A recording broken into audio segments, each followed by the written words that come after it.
There is no passion, there is no vision, there is no aggression, there is no mindset. Let's talk about the sequel trilogy and how it had so much missed potential. So what potential did the sequel trilogy even have? Well, I've chalked it up to 4 main points. Number 1, a mysterious Force-sensitive stormtrooper that becomes a Jedi. Number 2, a mysterious girl who's very powerful in the Force. Number 3, Luke Skywalker is exiled because of some big mistake. And number 4, the Empire is secretly back as the First Order with some kind of mysterious Sith Lord named Snoke at its head. And Ben Solo, Han and Leia's child, is aligned with this mysterious Sith Lord. Now, let's talk about how each of these plot points were wasted, starting with the first one. A Force-sensitive stormtrooper becomes a Jedi. Now, when you see this, it seems like a really cool arc. I mean, we've never seen a stormtrooper become part of the Jedi, but what we actually get is just us getting clickbaited into this storyline and having it be completely scrapped in the following 2 movies. In the 8th movie, The Last Jedi, Finn went on a side mission and all of his Force powers were just suddenly not there. And in the 9th movie, they brought back his Force powers a little bit, but he didn't really do anything with them, and his whole job in the last movie was to scream. So, I don't even know. Now, for the second plot point, a mysterious girl. Well, she could have been anyone after the 7th movie, but in the 8th movie, they decided to take a unique approach and just make her a nobody, which is okay, that's cool. You know, maybe it's a start of a completely new, very powerful line of Jedi, or possibly even Sith.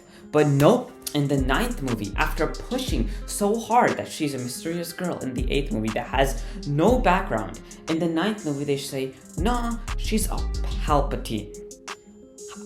Where did that even come from? We barely even know how she became Palpatine. Like, is she Palpatine's granddaughter? Or like, the clone? Who did she marry? Palpatine cloned someone, but like, who did she marry? We don't even get to see. It's a mess. And after all of that, they have the audacity to call her a Skywalker. What? I'm not even mad that she took the name Skywalker. I'm just annoyed that such a deeply flawed character ended up doing it. I mean, she learned Force lightning on a whim. That is not how Force lightning works. And somehow she beat Kylo Ren multiple times when he's had his entire life to train, and she swung a lightsaber a couple of times. Like, her progression is just complete plot armor, absolute, just apparently now Force powers give you experience. It sucks. In my book, experience outranks everything. It's a complete abomination of her character. Moving on to number 3, Luke Skywalker gets exiled. Luke Skywalker is ruined in the sequel trilogy. I cannot watch the original trilogy or even the 2nd season of The Mandalorian and see Luke and not think about this horrendous Luke Skywalker we got in the sequel trilogy. It is disrespectful, okay? The Luke Skywalker that we knew saw the good in a known murderous dictator after that dictator had killed thousands of people, including his very own friends, in front of his eyes. And we're supposed to assume that he turns on a nephew he practically raised because of a dream. And he doesn't even talk to the nephew. He straight up tries to kill his nephew. What? How does that make sense? Someone tell me how that makes sense, because I cannot understand. I just don't understand. Okay? And finally, the 4th part, Snoke, the First Order. We, first of all, never get an explanation of how the First Order happened. I mean, you would have thought that the rebels would make sure the Empire just doesn't rise again, but I guess we did. Now we're back to square one again, but I guess they did. I don't even know.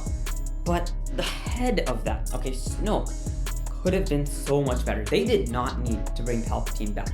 And it's insulting that they brought Palpatine back, because then Rey defeated Palpatine, which invalidates the entire Chosen One arc, invalidates Anakin and Darth Vader's entire story arc. It blows my mind, the disrespect that this has to the source material. And then, is Rey now the Chosen One? Does the Chosen One even exist? You know, they basically almost never said Anakin in the entire sequel trilogy. Anakin's the main character of Star Wars. His name deserves to be said. I mean, the only memory of Anakin Skywalker, except for that last scene with the Force Ghosts, right, was literally Darth Vader. Okay, why? Why would you make the only thing people remember about Anakin Darth Vader? At least make it both. I get Darth Vader's really cool, you can sell merchandise off of him, but come on, acknowledge the main character of the entire story, please. Anyways, back to Snoke. Snoke ended up just being Palpatine, which again doesn't make sense. We don't get an explanation for how Palpatine returns. We just don't.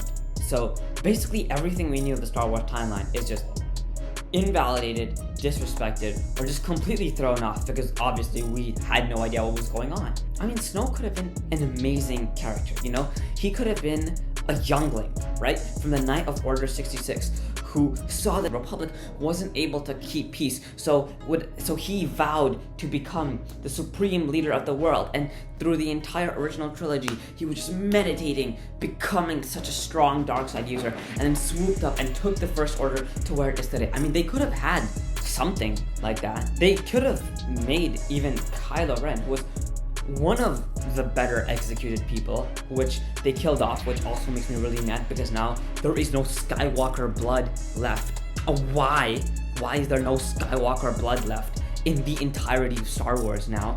But regardless, I mean, it irks me how much potential the sequel trilogy could have had, how well it could have been done, and how much they were able to trash every single positive point about it. Like The Force Awakens introduced so many intriguing ideas that could have been thoroughly explored in the next two movies. But I guess it didn't. Yeah, goodbye.